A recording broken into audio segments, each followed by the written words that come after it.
বন্ধুরা সবাইকে আসসালামু আলাইকুম। কেমন আছেন সবাই? আশা করছি সকলে খুব ভালোই আছেন। বন্ধুরা, মিয়ানমারের একটি গুলিও বাংলাদেশের জন্য শোভনীয় নয়, এমনই কিন্তু মন্তব্য এবার ডক্টর ইউনূসের তরফ থেকে করা হয়েছে। কিন্তু আমি একটা কথা এখানে ভাবছি যে কেন হঠাৎ এতদিন পর ডক্টর ইউনূস এমন মন্তব্য করলো।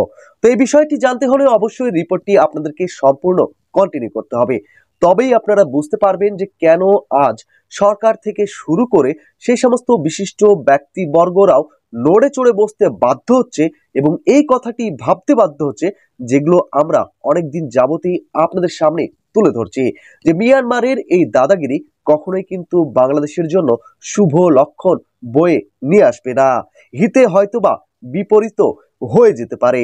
তো কেন ডক্টর ইউনূস আজ এমন মন্তব্য করেছেন সেটা একটু আপনাদের সামনে তুলে ধরার চেষ্টা করি। বন্ধুরা, নিউজটিকে প্রকাশ করেছে যুগান্তর। এখানে বলা হয়েছে মিয়ানমারের বন্দুকের গুলি যখন গায়ের উপর লাগছে, ঘরের কাছে পড়ছে, এটি খুব ভালো লক্ষণ নয়। বাংলাদেশের সীমান্তে বলে মিয়ানমারে সৃষ্ট সংকটের জন্য আমরা বহুলভাবে সাফার করব। শুক্রবার ডয়েস ভেলে খালেদ মহিউদ্দিন জানতে চাই অনুষ্ঠানে রোহিঙ্গা সংকট নিয়ে এক প্রশ্নের জবাবে শান্তিতে নোবেলজয়ী অর্থনীতিবিদ ডক্টর মোহাম্মদ ইউনূস এমন মন্তব্য করেছে। অবশ্য ডক্টর ইউনূস মনে করেন এটি একটি ব্যাপক বিষয়, বড় বিষয়, শুধু রোহিঙ্গা না, পুরো বার্মা বা পুরো মিয়ানমারই একটা জটিল জিনিস। বাংলাদেশের সীমান্তে বলে এটার জন্য আমরা বহুলভাবে সাফার করব।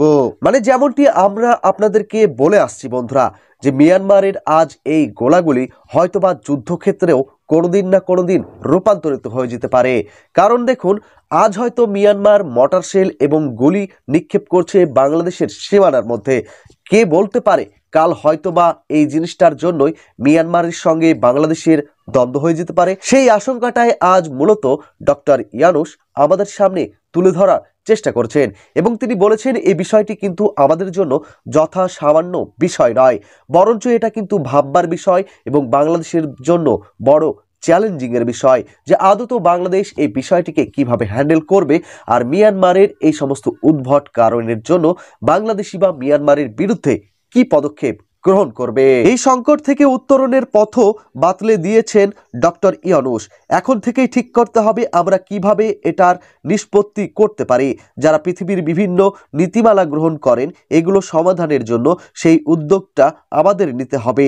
আমরা শুধু দর্শক হিসেবে থেকে গেলে হবে না, আমাদের অ্যাক্টিভ অ্যাকশনে যেতে হবে। এবার কিন্তু একটি উচিত কথা ডক্টর ইউনূস সাহেব বলেছেন বন্ধুরা।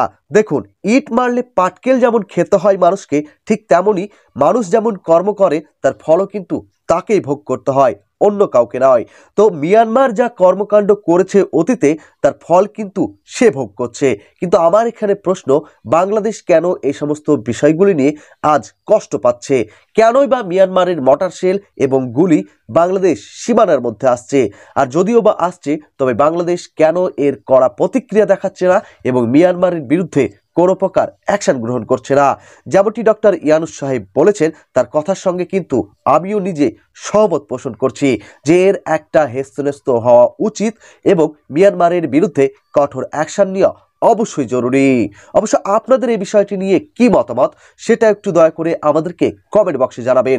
তো চলুন একটু রিপোর্টটির পরিশেষে আদৌ ডক্টর ইউনূস সাহেব আর কি বলেছেন সেটা একটু তুলে ধরার চেষ্টা করি। অবশ্য রিপোর্টটির পরিশেষে ডক্টর ইউনূস সাহেব বলেছেন, ঘরের কাছে এসে বন্দুকের গুলি যখন আমাদের গায়ের উপর লাগছে, আমাদের ঘরের কাছে পড়ছে, এটি খুব ভালো লক্ষণ না।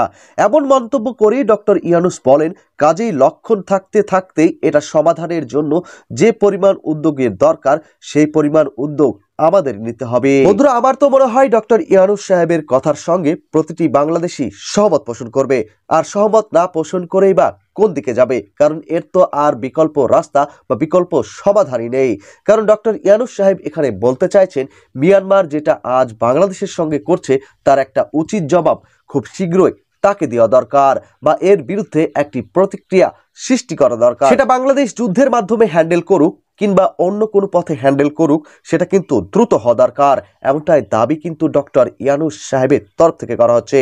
তো যাই হোক, এই রিপোর্টটি থেকে আমরা পরিশেষে স্পষ্ট হয়ে যেতে পারছি যে হঠাৎ করে ডক্টর ইউনূস সাহেবের এমন মন্তব্যের কারণ কি। আদতেও কিন্তু তার মন্তব্য থেকে আমরা যতটুকু বুঝলাম যে কিছুটা না হলেও কিন্তু বাংলাদেশ আজ ঝুঁকির মুখেই রয়েছে মিয়ানমারের এই উদ্ভট কর্মকাণ্ডের জন্য। তো আপনারা সমগ্র প্রাসঙ্গিক বিষয়টি নিয়ে কি মতামত প্রকাশ করেন সেটা একটু দয়া করে আমাদেরকে জানিয়ে যাওয়ার চেষ্টা করবেন। তো ভালো থাকবেন, সুস্থ থাকবেন, দেখা হবে পরবর্তী ভিডিওয়ে।